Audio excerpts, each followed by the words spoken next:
In this session, we are going to look at modern cross-site request forgery, or what is better classified as browser-based request forgery.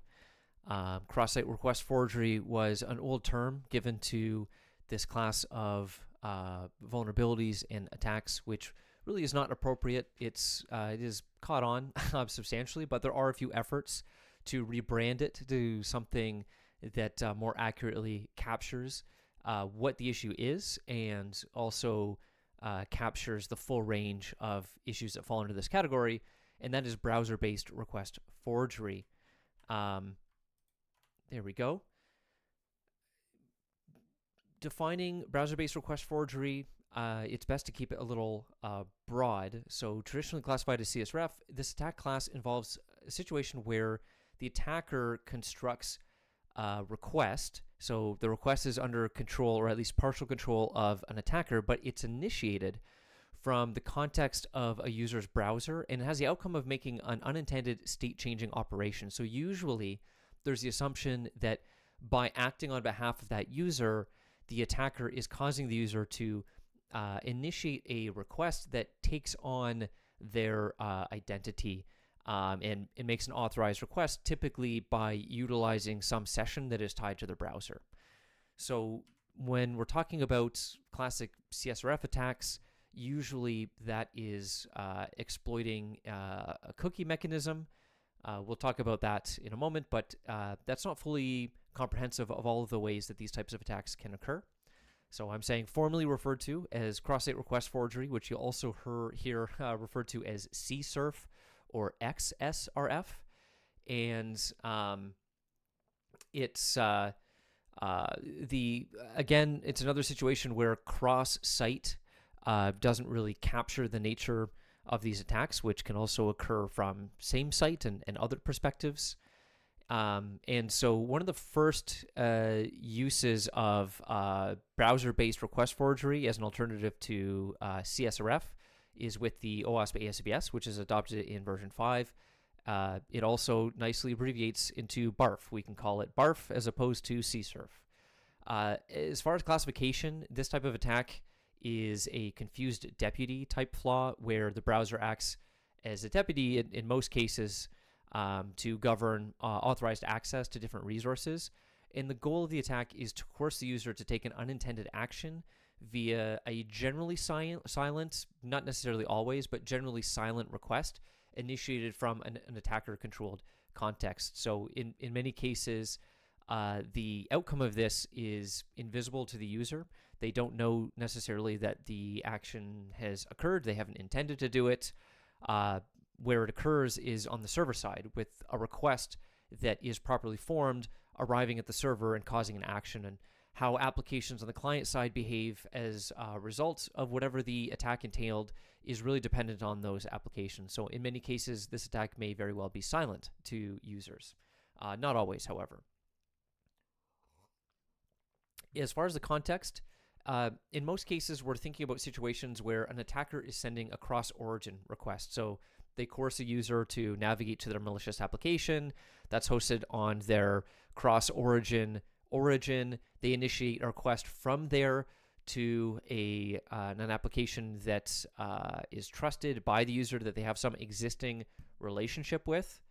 And there is some way for that relationship to be abused in order to take an action on behalf of that user. If you look at classic examples and tutorials on these types of attacks, you'll typically see bank transfers as examples of attacks. I think it's probably unlikely today that you would find a bank that is vulnerable to this. Not necessarily impossible. It could be out there. But these attacks are definitely less common than they used to be, and certainly the ones that exist are less simple than they used to be as well. So in the classic case, I also have used the example of initiating a bank transfer. So in the very early days of CSRF attacks, you have a very simple form, a web form that makes a post request, and this occurs from the context of an attacker-controlled origin or web application. And here they target an application that the user has an existing trusted relationship with, so that is a bank. So we're assuming the user has authenticated to the bank, they have an existing session, that session is using HTTP cookies, and therefore when the browser sends a request to that trusted application, it will include automatically those cookies, identifying that request as being initiated on behalf of the user, even though the user didn't initiate it. It's initiated by this web form here, and it includes values that are under control of the attacker. So that includes the account that we're going to target with the transfer. It includes the amount that we're going to try and transfer to our own account. In this case, it also includes a currency. But of course, you can modify these values to correspond to the parameters of the application that you're attacking. And what that looks like in an HTTP request might be something like this. It's missing a few elements of modern HTTP requests that are made by browsers, but roughly corresponds to what you would see in this old school attack. The two crucial parts are that we are making a post request to transfer that includes the parameters that we want to transfer money into an attacker-controlled bank account. And you'll also see that we have a cookie value that's automatically transmitted, included by the browser, which includes the victim session, which realistically in an actual application would be, well, hopefully it would be some random identifier of their session. One of the challenges with web security is that it evolved following the web. The web came first, and then we decided to try and secure it afterwards. And these types of attacks, browser-based request forgeries, are no exception to that, in that all of these protections have been built on top of the existing web. And many of these, in fact, almost all of these were built by application developers, software developers, not browser vendors, because browsers did not by default provide protections for these types of attacks. And as a result, you see a lot of variety in how these protections are implemented across different applications, different frameworks, and platforms. It honestly is a real mess. But what we've been able to do is identify some of the popular patterns and understand their benefits and their weaknesses. And so what we're going to do is just walk through some of the common patterns that have emerged for protecting against these classes of attacks. And we're also going to look at the weaknesses of those patterns. This isn't necessarily comprehensive. It's also important to note that naming conventions might vary across the web. And one thing in particular that you'll see when dealing with specific frameworks is that frameworks that have implemented their own protections, they might not immediately be obvious. There are protections for these types of attacks. And sometimes it can take a little bit of research or maybe some trial and error to understand that a mechanism that you encounter is actually preventing these attacks. What can also be confusing, however, and one thing that we'll talk about briefly as well, is that there are also mechanisms that are not explicitly protections for these types of attacks, but nevertheless, they can act as protections under the right circumstances. So the most popular and almost certainly most robust pattern is known as the synchronizer token or server stored token. This is a situation where, just like a session identifier, the server generates a token and it gives it to the client, and it expects the client to give it back to determine that the client was authorized to make that attack. And importantly, this needs to be distinct from the session cookies or whatever session mechanism is in use, distinct but attached to. And I say distinct because if this is submitted just as the cookies are, right? If it is another cookie that is automatically submitted by the browser, then it doesn't add any protection at all. So typically, this is included as a parameter value or as a custom header. And in the example here, we see that we go to the application and we land on some page, and there is some action that we want to take in that application. And in order to take that application, we have to submit a post request.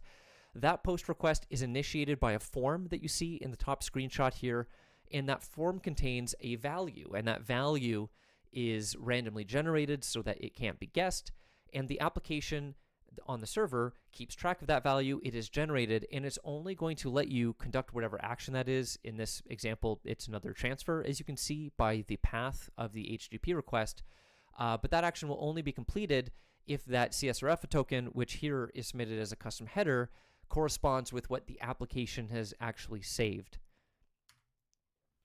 And in the best case scenario, that's a really robust protection because the attacker from another origin They can't coerce the browser to automatically send that. They can't obtain the value.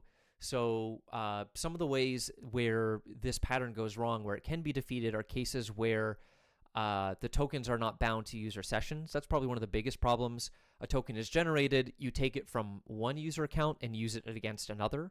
I've seen that weakness personally a large number of times. Token leaks can also occur if there's some mechanism by which you can leak the token. One example that is probably impractical in most cases, but nevertheless it's often used as an example, is using something like a breach attack or some type of other side channel or cross-site leak type vulnerability to leak the value of that token. That doesn't work in a lot of situations, especially if the best practice of regenerating that token every request is used. Of course, if the token is not properly randomly generated, if it's not using a cryptographically secure pseudo-random number generator, then certainly token guessing or prediction might be possible. And there you don't need to leak the token if you can predict what its value is. So what an attack might look like is an attacker has a separate account. They're generating a large number of tokens to get an idea of what the pattern is. And if they can predict the next token in that sequence, they might be able to generate or they might be able to determine what token is generated on behalf of another user that they could target. Another big problem with this pattern is when it's not enforced for all operations. And this is a recurring theme with a lot of different CSRF type protections, is that they're implemented in some cases, but because of how they're implemented, they're not universally required. So if we can make requests that are state changing that don't require submission of this token to be validated by the server, then we've bypassed it. It's not required, so it's not acting as a protection mechanism. So those are all the common ways to bypass the synchronizer token pattern. The double submit cookie is another pattern. This situation is similar but a little bit different than the synchronizer token. The server still is generating a random value that it is bestowing upon the client. In this case, the server doesn't necessarily have to keep track of what that value is. It assigns that value in the form of a cookie that is readable by JavaScript. So the way that this works is when making a request from the client side, going through legitimate workflows in the application's logic reads the value of that cookie because it can, and it includes it in some location that is other than the cookie header, right? It's going to be sent automatically within the cookie header, but this pattern involves sending it as an additional header, or maybe including it as a parameter value as well. And the reason why this offers protection is because an attacker, if they're initiating a request across origin, they cannot read the value of that cookie. So they can't include it in the proper spot, whether that is a header or a parameter value or whatever location, right? The attacker, the context of their cross-origin web application, it can't access the value of that cookie. So what the application does to validate that a request is properly conforming to this pattern is it looks at the value of the cookie that's submitted, and it also looks at the value of the whatever header or parameter value and ensures that they are the same. It tends to be a little bit less of a robust protection mechanism because there are a few more ways to potentially circumvent it. First of all, cookie scope can be a little bit messy, and subdomain compromise, as an example, as we've discussed in the series, can be used as a mechanism for attackers to set cookies. And if you can set cookies, then you can set the double submit cookie, and then you know what that value is. And if you know what that value is, then from a malicious application, you can also submit that within whatever header or parameter value. So you can set them potentially, depending on the scope of the cookies, of the cookies, you might even be able to read them from a compromised site. Token leaks still can be an issue, right? If the value of this cookie leaks somewhere, if it's predictable, same with the synchronizer pattern, these can undermine the security of that mechanism. And again, if it's not required for all operations, that's pretty much a universal bypass for these types of protections, and it remains pretty common across the web. Oftentimes, when I see issues with these types of protections, it's that they're missing from certain functionality that can still make state-changing operations. same-site cookie attribute. We've looked at this in the past, but here's just another helpful resource to understand the different settings of the same-site cookie attribute. This is taken from the same-site wiki. Of course, the link is down below on the slide. It's a very helpful resource. I'd highly recommend reading it if you want to gain more of an understanding of the same-site cookie attribute and its behavior. We're not going to go through all of these situations, but it's important to understand these, of course, when testing applications and thinking about different bypasses. The same-site cookie is actually one of the mechanisms that was implemented by browser vendors in order to help mitigate these types of attacks. So that makes it different than a lot of the other protections that have been built by developers and into various frameworks. This one is actually browser native. However, it is configured by applications. They have to actually set the values. That said, modern browsers do default values to add some protection. However, there are some limitations of those default protections. We're not going to go into those details. I think we covered that previously in the series. Of course, the main issue with these is that these will protect against cross-origin requests, but not necessarily, they will protect against cross-site requests, but not necessarily same-site requests that are nevertheless still cross-origin. So two domains with different subdomains, but the same effective top-level domain, you very well could be able to conduct attacks from one application to the other. And that could undermine the security of one of those applications, right? You have a situation where the security of one application is now somewhat dependent upon the other. Additionally, abusing application functionality that permits GET requests, because most applications these days still do not seem to set same-site to strict. So there tend to be a number of situations where you can submit GET requests cross-origin that include application cookies. And so if you can identify functionality that accepts a GET request and makes a state-changing operation, you can perform request forgery attacks even with a same-site configuration. And finally, again, I mentioned this, but abusing default behaviors, so missing explicit declaration of the same-site attribute on cookies.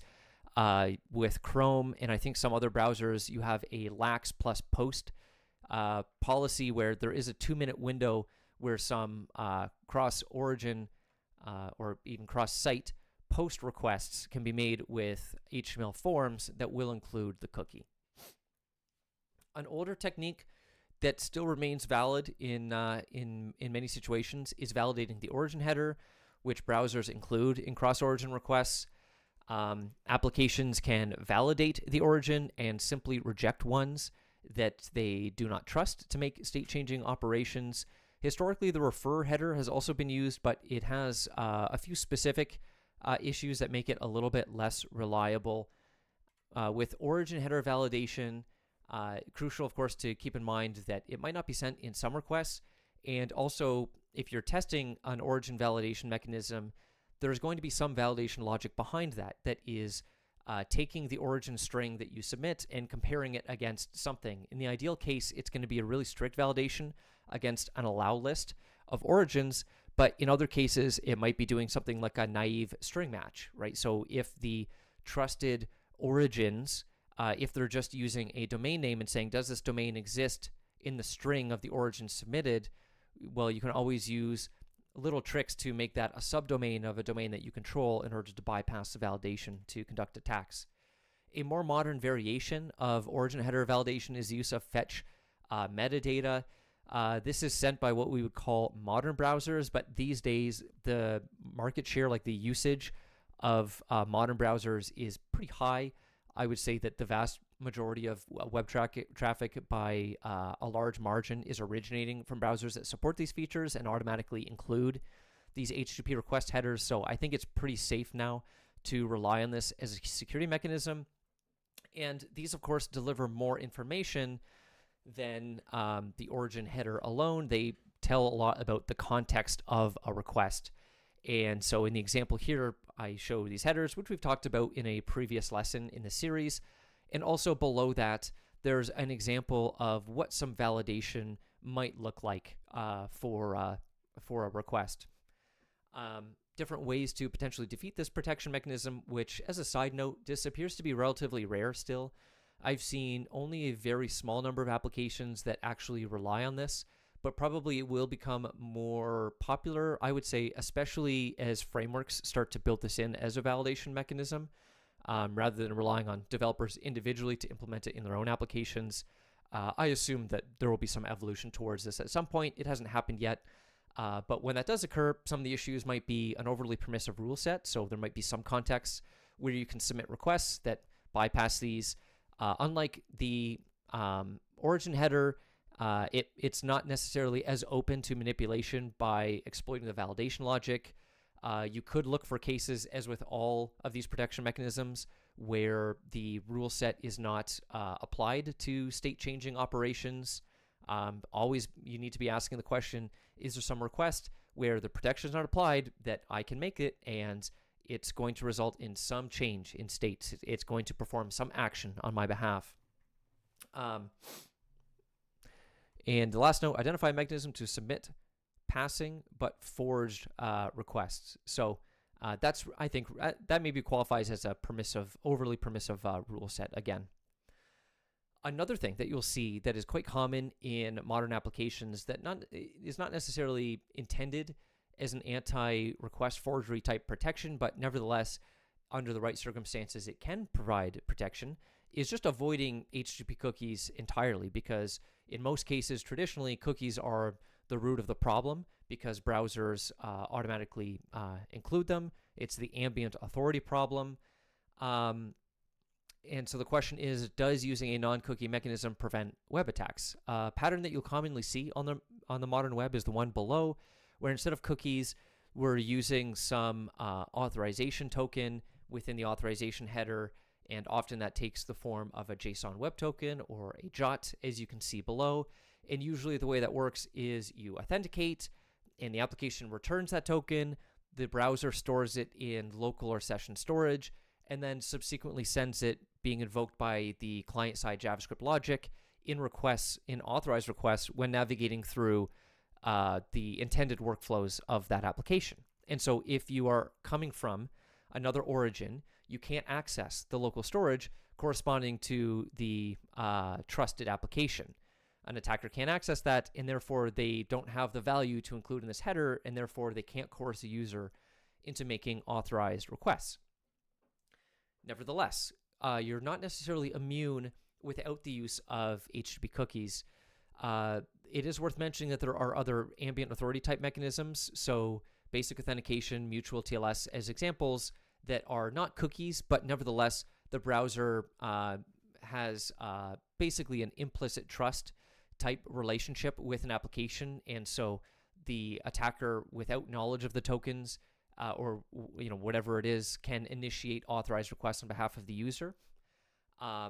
But for custom HTTP headers or headers like the authorization one where you're using a custom token, these are typically immune to traditional request forgery attacks.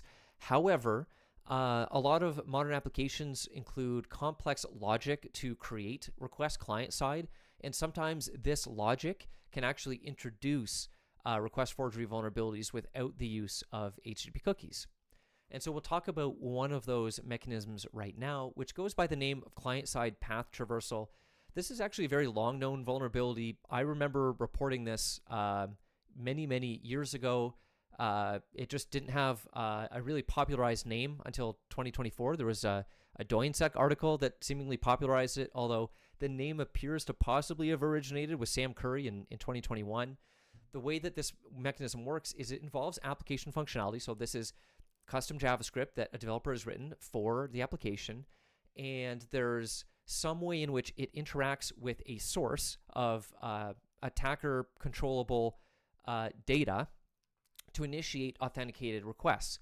And this often looks like a situation where you land on one page, or you land on one page, and then there is maybe an authorized redirection or an authorized subsequent request. And oftentimes one thing I should maybe note is that path traversal only really covers some of these types of issues where client-side JavaScript can be used for request forgery, but in the path traversal case, the application intends to send a request to a certain target endpoint, and by using path traversal sequences or something different, you can manipulate the target endpoint in order to redirect that traffic somewhere else. The JavaScript automatically includes the authorization token, and just like classic request forgery attacks that occur from a cross-origin standpoint, an attacker has maybe initiated something cross-origin, but is ultimately relying on an in-application JavaScript function in order to subsequently send an authorized request to a target of their choosing. At Digital Boundary Group, we have a finding for that, client-side path traversal. And I thought it would be interesting just to post one of the original threads straight from Twitter to use as an example. So in this case, the example uses a parameter. So by looking in the navigation bar for things like x equals 1 or anything passed via the URL hash and seeing if they send HTTP requests on your behalf, an example would be a parameter ID set to equal 1. So you land on a page that includes that parameter ID equal to 1. And then what happens is there is an asynchronous JavaScript request that is sent to the user's endpoint to load the user data for that user. And that's not you navigating directly to that page. Remember, it's an asynchronous request. So the JavaScript initiates that after landing on that first page, maybe some dashboard, some authenticated dashboard, and it's taking that ID parameter from the query string in order to make that subsequent request.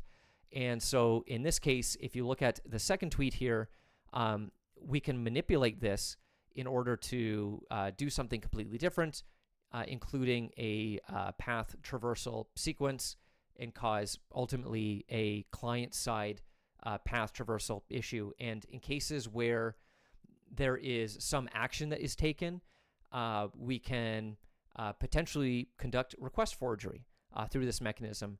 And so what would this look like on the client side? It would look roughly like this, where in this situation, we have the request endpoint that is determined by the hash component of the URL. So we take the value of that, and because this is the JavaScript that runs within the context of the trusted application, it has access to whatever anti-request forgery mechanism exists, so it can automatically include that token in requests. And yeah, it makes a simple request to the provided endpoint. And here it's a post request. It includes request data. This example might not be super interesting. There's no apparent way to control the request data in this case, but the attacker does control the request endpoint. So if just by making requests to a specific endpoint, you can initiate an action, it is abusable as a request forgery type attack here. And all you need to do in order to trigger this as an attacker is have a user click your malicious link, right? And your malicious link is going to contain your intended target endpoint within the hash value of that URL, which never gets sent to the server, right? That's something that stays on the client side and involves this client-side JavaScript introducing the vulnerability. It's also worth mentioning some of the unintended protection mechanisms, because as testers looking to exploit request forgery vulnerabilities, you're going to run into all kinds of situations where you're wondering, is this meant to stop me from making request forgery attacks, or is it something else, and does it stop me anyways? There are a number of mechanisms that do mitigate request forgery attacks, even though they're not necessarily intended to. Now, the way that we would approach reporting that from a pen test perspective is still by recommending that there's an explicit request forgery attack mechanism implemented in the application. It's just the safest thing to do.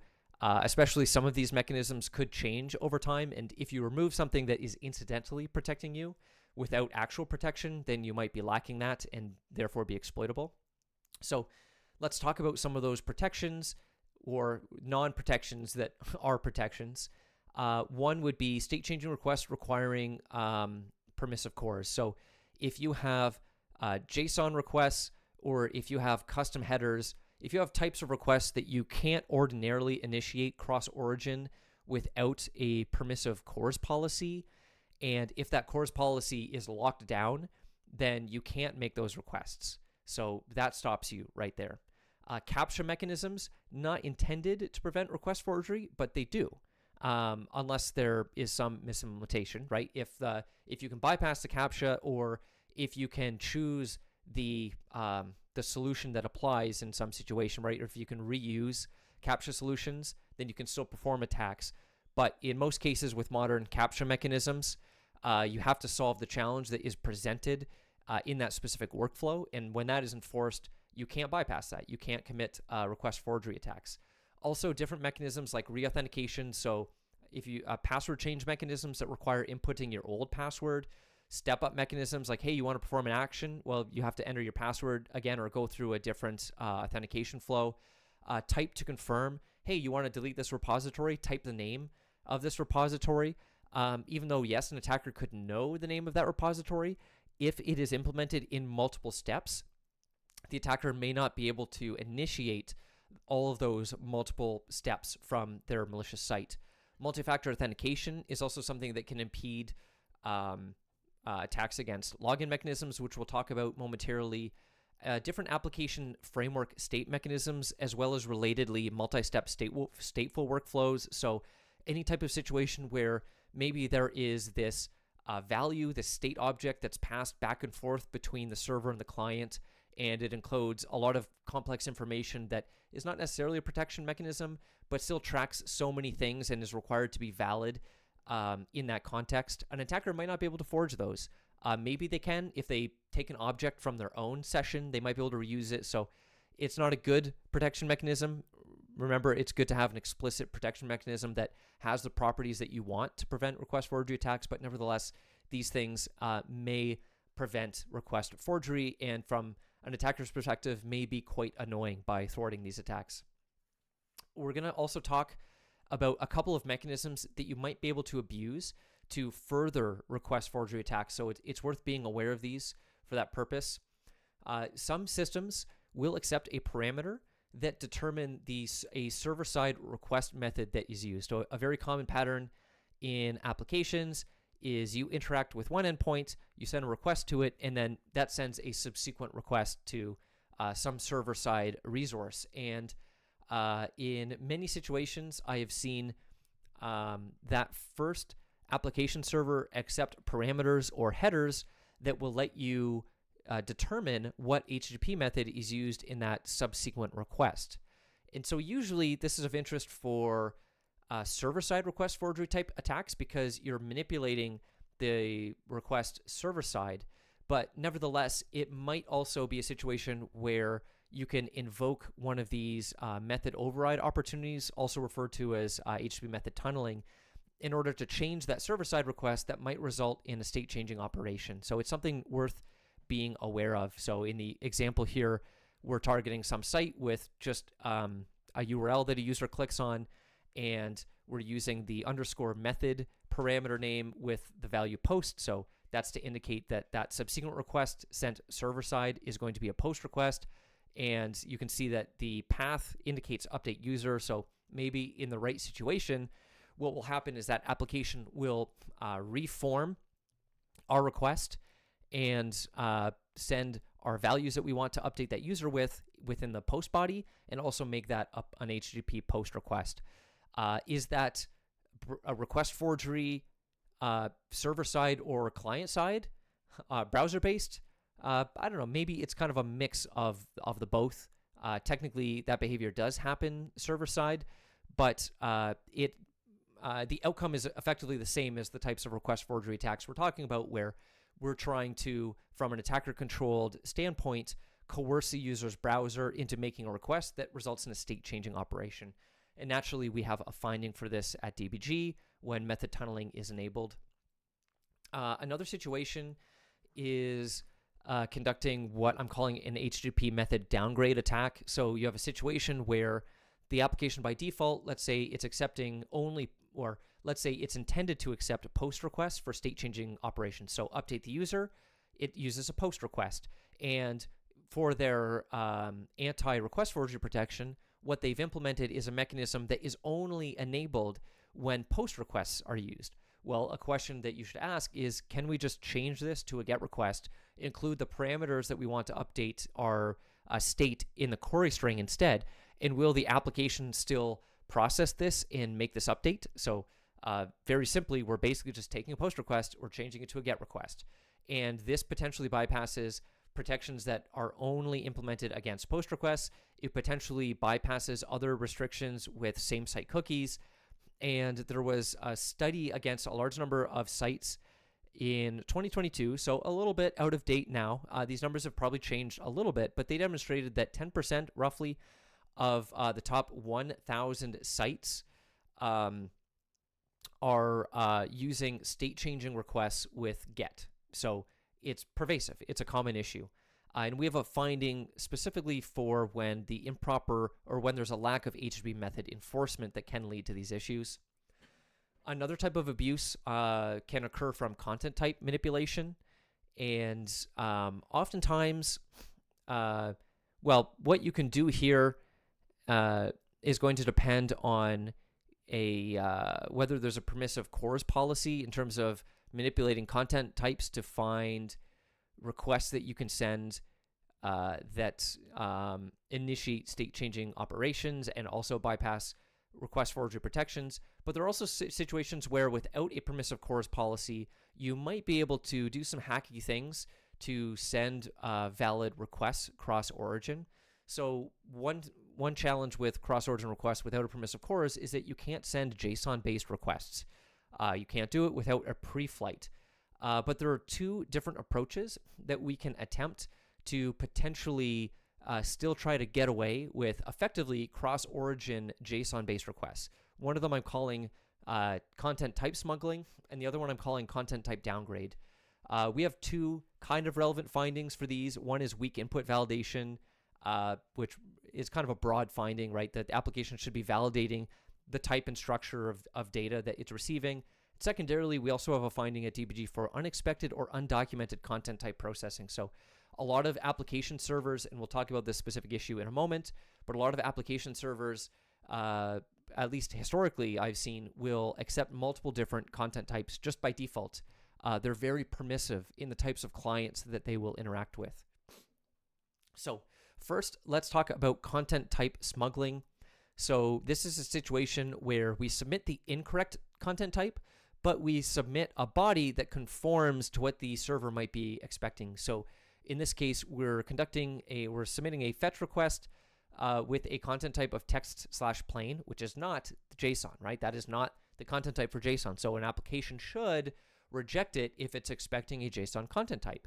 However, we're setting the body to resemble a JSON payload. And so if the application accepts this, we might effectively be able to make cross-origin JSON requests to that application. So we are smuggling in a different type of content. Or we could try a very simple content type downgrade request. And so in this situation, the attack attempts to force the server to accept a different content type. So in the first request here, we see what the application expects. It expects a content type that is application JSON, and we have JSON in the body. And in the request below it, what we do is we just change it. We just say, okay, well, let's try the classic HTTP post body parameter form. And oftentimes the application will accept it. I've seen this, especially with a lot of older frameworks. I feel like a lot of .NET applications I've seen will accept this JSON, XML, really versatile in the content types that are supported, which also open up the application to other types of attacks, right? If we're talking about XML, for example, maybe if it was never intended to parse XML, then the developers did not implement protections against XML type of attacks, but that's separate from request forgery, so we're not going to explore that here. We've mentioned CORS a few times now. I think important, even though there was a previous session on CORS, important just to reiterate some of the capabilities that a very permissive CORS policy could give you as someone trying to export request forgery type vulnerabilities. 1, additional HTTP request headers. 2, additional request methods. 3, additional content types that you might be able to use. And finally, the capability, in some cases, though I've rarely seen this in practice, but in some cases you might have the capability to read HTTP response headers. And so maybe an application inadvertently permits some other malicious application to read a header that contains a token that's used for anti-request forgery protections. It's conceivable. These are just various things to explore and keep in mind when you're evaluating the protections that exist in combination with the application functionality. One thing that is worth mentioning are both login and logout request forgery. These have been traditionally excluded by bug bounty and vulnerability disclosure programs, but nevertheless, they've been used as part of many high-impact exploitation chains. Because it's been a debated issue in the past, I've made a point to keep track of all the exploit chains that I could find in the bug bounty world that have involved as a crucial element either a login or logout request forgery or both of them. And there are many, many such cases, resulting in some cases in critical impact. And just as one case study, I took this screenshot here. Of course, the source is down below, of a self cross-site scripting, which you normally wouldn't think as exploitable because the payload only works against you in your own session. But with the right combination of deficiencies in the application, you can exploit other users. So this was against Uber, and it has three parts to it. First, you log the target user out of the partner site session, but not their login, like presumably, SSO mechanism. This ensures that they can be logged back into their account later. Then you log the victim user into an attacker-controlled account, and that attacker-controlled account is the one that has the payload ready to go, right? The self-cross-site scripting. And so when the victim logs in, or is forced to log in, I should say, via a request forgery attack to log them in, right? The victim user is not entering the attacker's credentials. They're being logged in through request forgery. And then the payload executes once they've logged in. And then, because they still have their existing relationship to login.uber.com, they can be forced to log back into their account, and the JavaScript can be run within the context of their authenticated session. And if you want to read the full exploit, of course, I would encourage you to take a look at the source for that. But again, many such cases. And logout requests in particular are typically quite simple. Here's an example where we just try to load an image and it logs the user out. There have been, if you look at vulnerability disclosure programs like Google's, they've historically said that this is kind of an unfixable problem, especially when applications are using cookies as a mechanism to manage sessions. And this arose from types of like cookie bomb attacks where a malicious site or multiple malicious sites could set a large number of cookies and cause the browser to drop all of their cookies, therefore de-authenticating a user or like removing their other sessions. These types of attacks seem a little bit less plausible today. I'm not sure if they're viable. Like it seems very unlikely that they're viable in modern browsers because of the protections that they implement. Certainly, I've never seen an example where you can browse, where you can take your modern browser, browse to some malicious site, and it will annihilate your cookies for every application that you're authenticated in. If someone sees such a case, or if there's a way to do that, I'd love to hear about it. But it does seem like now there's not really an excuse to not protect against logout-based request forgery because, heck, even if you can't use it as part of an exploit chain, it could be very annoying if other apps could log you, like force log you out of trusted applications. The final thing we're going to talk about is request forgery against internal applications, because historically, internal applications have lacked some of the protections of external apps. They're not often thought of as big of targets as externally facing applications, and in many cases, they implicitly trust internal requests. I've even seen many applications where, and these might be old, there might be less of these that exist now. This might have been an old school thing to do, but there have been applications on the web, or I guess on the internet, I should say, where if the source IP is internal, then they trust that request to be made. And they provide privileged operations to users who are able to do that. So naturally, the browsers, though, if that internal user has a browser that can also reach the internet, or if it's even a situation where You could convince them to click on a link that they shouldn't be clicking on. Both of those things likely to be possible. If the attacker knows about that application, they know about the functionality, even if they're external to the organization, they can use the browser as a bridge. They can target that user for request forgery types of attacks and therefore target those internal applications. Now, this is going to become a little bit more difficult to do. I say a little bit more difficult, and I'll explain why in a moment. Local network access is a new protection that is being rolled out to browsers. I think right now it might just be available in Chromium-based browsers. I don't think it's in Firefox. I'd have to review. As always, these things are subject to change. Browsers are evolving all the time, so I encourage you to check the latest support in browsers. You can use resources like Can I Use, for example. But this is a new mechanism that provides protections for internal resources. So it largely distinguishes between public and private and local. Public is the open internet, and private spaces are 192 or 10 dot addresses, for example. And local would be like the user's local host. This replaces an earlier mechanism that was not widely adopted, which used a CORS response header, which is access control request local network. So private network access, though still referenced in many situations, is effectively deprecated. So we can ignore that. Although it may be interesting if you see that on an application, it might give you an indication that there's intended to be some level of local access somewhere. So the way that this works is requests are blocked if moving from a less to a more private space, unless the initiating application is using HTTPS and the user accepts a browser-initiated prompt. So that's why I said hinted that this is not a perfect mechanism. As everyone should know, in security, the user is the weakest link, and we know that users are clicking prompts. Users love clicking prompts to get things done. They're not reading them. So there is a permission-gated prompt with local network access. Is it going to be a really effective mechanism? It's hard to say. It's probably also realistically hard to study because of what this applies to. You can read the draft spec at the link here, and we have a finding under development at DBG, but it's not really widely adopted and implemented enough that we're actively reporting this just yet. This is just a quick little table summarizing the addresses that the policy applies to, but you can read this on your own time at the link below.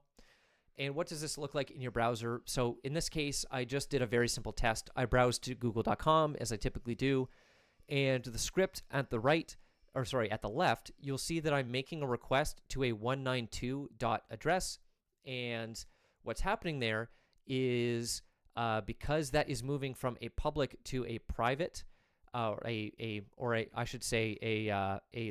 less private to a more private space, Google is prompting me in order to, there's a prompt gate in order for me to allow that request. And that's what that prompt looks like. Access other devices on, or Google.com wants to access other devices on your local network. All right. So finally, putting it all together, this is really impossible to do in a slide or even a large number of slides.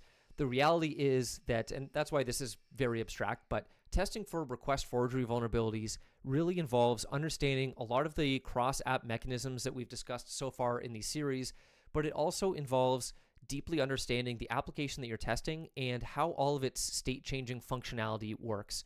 And it's really about putting together all of these pieces, like under what circumstances can I make state-changing requests? What are the security mechanisms that are implemented? What are the weaknesses in those? And how could I possibly, under what circumstances would I be able to submit a malicious request on behalf of the user? And this is not just about validating, of course, server-side logic and validation, but as we saw with client-side path traversal, it also requires thinking about how client-side requests are initiated by the application, by the JavaScript. Anytime that you see asynchronous requests, it's worth looking at what these requests are incorporating.